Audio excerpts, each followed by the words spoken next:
I rented a beach house and the host left 5 rules. I forgot the last one. Some houses have history, and some houses have memory.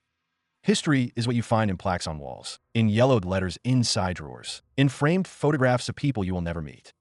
History you read. You process it. You place it on a shelf in your mind and move on. Memory is different. Memory you feel before you understand it. It has the sense that someone was in that room seconds before you walked in. It has the smell with no source. It has the way a chair is turned toward the window, not by accident, not carelessly, but as if someone had sat there for years and the wood had given way, had learned to lean in that specific direction, toward that specific window, toward that specific view of the sea. Casa Mare was that second kind. Lucas knew it by the third day. Didn't he know how to name what he felt, but he felt it. Marina knew sooner, on the first day, when she opened the door to the white room and found the crucifix turned upside down. She didn't tell Lucas. Not because she didn't trust him, but because some things, once spoken aloud, stopped being intuition and become a problem. And they were on vacation. They had earned that week. It was March, and Lucas Ferreira was sitting at his desk at 8:30 on a Tuesday morning when he realized he had been staring at the same floor plan for 40 minutes without seeing anything. The project was for a client who changed his mind every week. The next meeting was Friday. He had 2 days to present something the client would reject for reasons that didn't yet exist. He opened the app without any real intention. It was the kind of thing he did when his brain needed air. The listing appeared on the fourth scroll. Casa Mare, Pownal Beach, North Coast. 5 rooms. 2 bedrooms. Terrace with ocean view. Infinity pool. Private garden with hammock. 7 minutes on foot from the most preserved beach in the region. The price appeared at the bottom of the page like a misplaced comma. The kind of detail the eye finds before the brain is ready to process it. Lucas read it again. Same number. He opened the host profile. V. Lacerda. Verified. Member since 2019. 4.8 stars. 23 reviews. The reviews were short. Beautiful house. Perfect location. Excellent week. Attentive and communicative host. Nothing specific. It was as if every guest had arrived in peace, spent 7 days in peace, and left in peace, with nothing particular to say about it. Lucas turned the phone toward Marina, who was reading on the couch with her legs folded under her. She read the first line, looked at the price, looked at him. She booked it before he finished reading the second line. They arrived on a Friday afternoon, with the sun still high enough to gild everything. The dirt road ran about 400 meters past the pavement, and Lucas drove slowly because the car rode low and he could already see the curve of the white fence that outlined the property. Marina had her feet out the window, letting the wind hit her ankle, the signal that she was in vacation mode, that the rest of the world had been put on hold. The house appeared around the bend, and Lucas stopped the car. Not because something was wrong, because something was too right. The facade was white, the kind of white that looks freshly painted every week, without a moisture stain, without a visible crack. 2 large windows in front, with deep blue shutters folded open. A stone and sand garden with small, flowering shrubs. And in the back, partially visible past the side of the house, the hammock. White, strung between 2 trees, swaying gently. There wasn't enough wind to make the hammock sway like that. Lucas didn't think about it at the time. The door opened into a living room with polished concrete floors, white walls, a gray couch, a lightwood shelf with a few books whose spines showed no titles. The hallway to the right led to the 2 bedrooms. The blue room was on the left. Inside, a double bed, a nautical lamp, a window with a garden view, and beyond the garden, a slice of sea. Lucas went to look at the second bedroom. The door was closed. He turned the handle. It was smaller than the other. A single bed against the left wall. A wooden chair turned toward the window at an angle that made the hammock visible. The walls were white, whiter still for having no decoration except a dark wooden crucifix above the headboard. Lucas looked at the crucifix, then looked again, because something the eye had registered before the brain could catch up. The figure was upside down, not fallen, not crooked, fixed to the wall exactly that way. Head pointing down, base pointing up, as if it had always been like that. As if whoever placed it there had decided that was the correct position. Lucas stood in the doorway for a few seconds, then closed the door and went back to the blue room, where Marina was sitting on the edge of the bed, taking off her shoes. The other room has a single bed.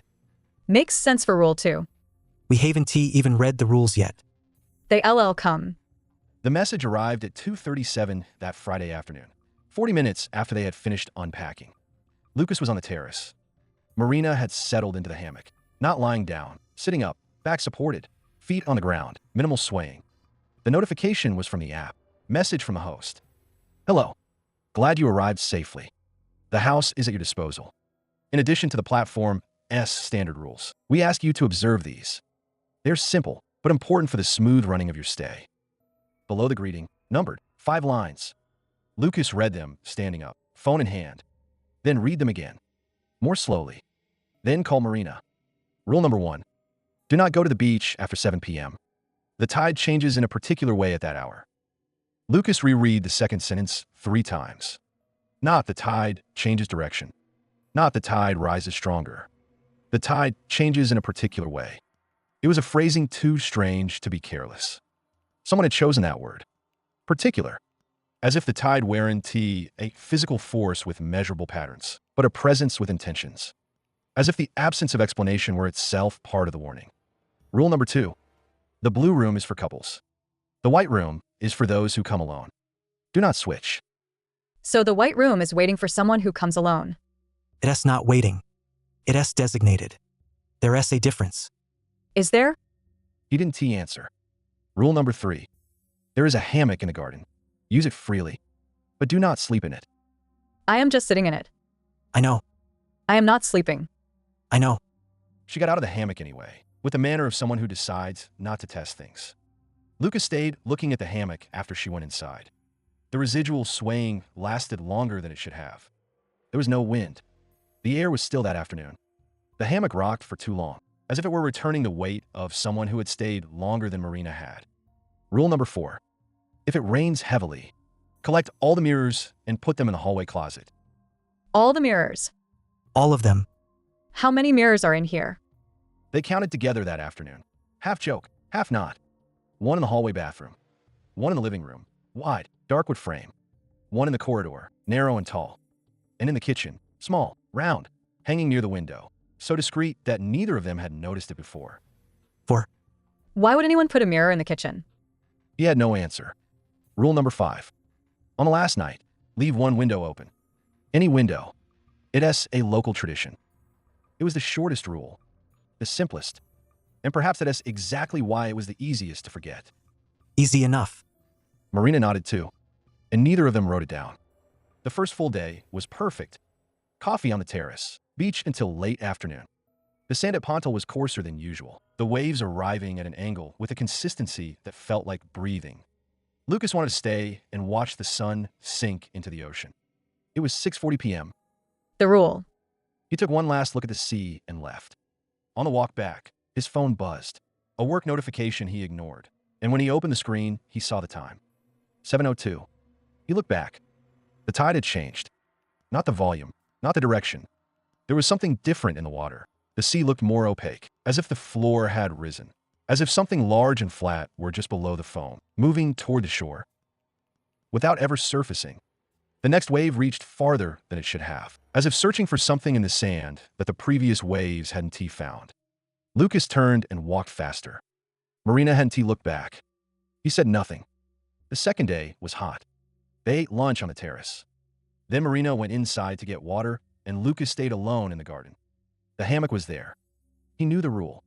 He was just going to lie down for a few minutes. Not sleep, just feel it. He lay down. The hammock received him with that slow, gentle sinking of quality canvas. The fabric was thicker than it had looked from a distance. Almost heavy. Lucas closed his eyes for a second. When Marina came through the back door, he was asleep. She looked at the ropes, more taut than they should have been, as if the weight in the hammock were greater than his. Lucas. He opened his eyes with the disorientation of someone who has slept in the wrong place. What were you dreaming? I was in the hammock. But the garden was different. The house was a different color. It was the same place, but it was somewhere else. And I couldn't get out. The hammock wouldn't let me go. I tried to sit up and it sank deeper, pulled me back down. And there was someone standing near the trees watching me, but when I tried to focus on their face, my vision just slid away. Marina took his hand to help him out of the hammock. He got out without difficulty, but he kept looking at it afterward, longer than he needed to. The rain started at 2:30 on the third day. It came all at once, no warning, from clear sky straight to downpour. Within 3 minutes, the garden was flooded and lightning was striking too fast to count the intervals. The mirrors. They moved together. The living room mirror was large and heavy, dark wood frame. Lucas wrapped both arms around the side and lifted. The moment the mirror left the wall, he saw it. A fraction of a second. The reflection didn't show the living room. It showed a corridor. Long, narrow, off-white, with damp walls and dark wet floorboards. The corridor went deep, past where perspective lost resolution, and at the far end there was a silhouette, too still to be coincidence, positioned exactly at the vanishing point. Then Lucas blinked, and the mirror showed the living room again. He carried it to the hallway closet and placed it face to the wall. Marina went for the small kitchen mirror. It had shifted, turned slightly, enough that its reflection angle had changed. It no longer showed the opposite window. It showed the back door. The back door was closed. In a reflection, it was open. Marina picked up the mirror without looking directly into it, walked to the closet, and placed it face to the wall beside the other three. She closed the closet door. Outside, the storm lasted another 2 hours. Neither of them opened the closet while it rained. Friday. They woke at 8 to make the most of the last few hours. They packed with that melancholy efficiency of end of trip. Clothes folded any which way because now they were going into a bag, not a drawer. They took one last walk on the beach before lunch. Marina brought the shell. Lucas brought his phone in his pocket, but didn't take a single photo. Some memories are exactly the kind of photo can hold. They ate leftovers, cleaned the kitchen, swept the rooms. The white room they swept with the door open. Without entering, Lucas ran the mop along the threshold and declared it done. By 6 p.m., the bags were in the living room. At 7:30, they sat on the couch and watched one episode of series. Lucas fell asleep in the middle. Marina woke him at 9 and went to the bedroom. At 10 p.m., Lucas turned off the living room lights, checked the stove, checked the back door. He closed the living room window. He closed the kitchen window. He checked the bedrooms. The white room, without entering, just the handle, the window was closed. The blue room, where Marina was already asleep. He closed the blue room window. He lay down, turned off the light, and slept. At no point that night did either of them think about Rule 5. It wasn't defiance. It wasn't carelessness. It was the kind of forgetting that happens when something seems too small to forget, when the instruction is short and simple and has no listed consequence beside it. Because if he had written down what the tradition actually protected, they would not have forgotten. Pohnal Bay has a record in the files of the Brazilian Navy, Historical Accidents section, that most people have never read and nobody in Pohnal mentions more than necessary. It was November of 1887. The steamship Estrela do Norte, a passenger and cargo vessel running the route between the capital S port and the towns of the northern coast. 73 people on board, passengers, crew, and 4 children whose names don't appear in the complete record. The storm was fast. The bay floor is irregular, submerged reefs that the cartography of the time hadn't mapped with sufficient precision. The Estrela do Norte sank in less than 40 minutes. 12 people survived. 61 did not. The underwater current in that part of the coast still carries fragments of the wreck. Pieces of wood, rusted nails, smaller objects the ocean couldn't dissolve. Sometimes, after a heavy storm, something appears on the sand at Pohnal Beach. A metal button, a shard of china. Once, a dark wooden crucifix that arrived whole on the morning tide. A fisherman said he threw it back into the sea. The crucifix returned the following day. So he kept it and said it was better that way. The souls of the Estrela do Norte didn't stay at the bottom. This is the kind of thing the people of Pohnal know and don't explain to tourists because there is no right language for it. Because it starts to sound like legend, and then the person telling it loses authority, and the story becomes a story. And it isn't a story. It has memory. The souls arrive with the tide. Not every week. Not every moon. But when they come through the water, through the sand, through the hallway of the house closest to the sea on that particular stretch of beach, which is, and has always been, Casa Mare. They arrive as visitors. Not as threats. Not as danger. They arrive the way someone arrives who has quite understood they can stay, who still has the habit of looking for a place to sleep, of sitting in a chair, of looking through a window at the sea that took them. They mean no harm. They only want to be somewhere for a week. And the tradition, the old tradition, older than the app, older than the current host, older than the first rental record of the house, is to leave one window open on the last night. Any window. A crack. Enough for the tide to call them back before dawn. When a window is open, they go. They always have. But on that Friday night, at 10:43 p.m., with Lucas lying down in the blue room and turning off the light, every window in Casa Mare was closed. The tide turned at 3:17 a.m. Outside, the sea called. The breeze ran along the white facade, tested the shutters, circled the garden, made the hammock sway with that long, slow oscillation that didn't team match the wind. 23 souls were inside the house. Through the door thresholds, through the gaps in the shutters, through the plumbing, through the space between the window frame and the sill. 22 found a way out before 5 a.m. They left through the smallest possible opening, through the imperfection of every human structure that never closes completely, that always holds an invisible crack, invisible to the eye, but not what needs to pass through. One stayed, not because it chose to, because it couldn't find the opening, because the window was closed. And when the sun rose at 6:12, and Lucas's alarm went off at 6:30, and Marina went to the bathroom, and Lucas went to heat water for coffee, the soul of the steamship Estrella do Norte that had found no way out was sitting in the chair in the white room, looking at the hammock in the garden. The same chair, the same angle, the same habit of more than 100 years. They left at 7:45. Lucas loaded the bags into the car. Marina took one last walk through the house, that end-of-trip ritual that is part practical and part goodbye. She walked down the hallway, stopped in front of the white room door, stood looking at it for a time she couldn't measure. Then she went to the car. They pulled out down the dirt road, slowly, and at the curve by the white fence Lucas looked in the rearview mirror. The house held in the mirror for a second. White, perfect, the blue shutters, the stone and sand garden, the hammock swaying. There was no wind.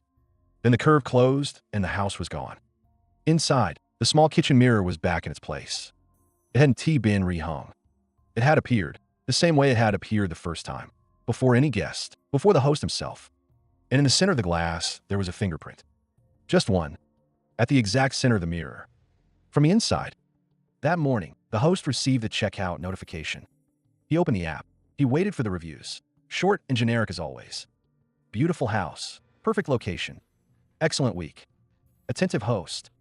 Nothing specific. Nothing that revealed what they had seen or felt or forgotten. It never did. He checked availability for the following week. Opened a new conversation in the app. Typed, "Hello, welcome. Glad you made it safely. In addition to the platform's standard rules, we ask you to observe these. They're simple, but important for the smooth running of your stay. On the last night, leave one window open. Any window. It's a local tradition." He sent it and waited.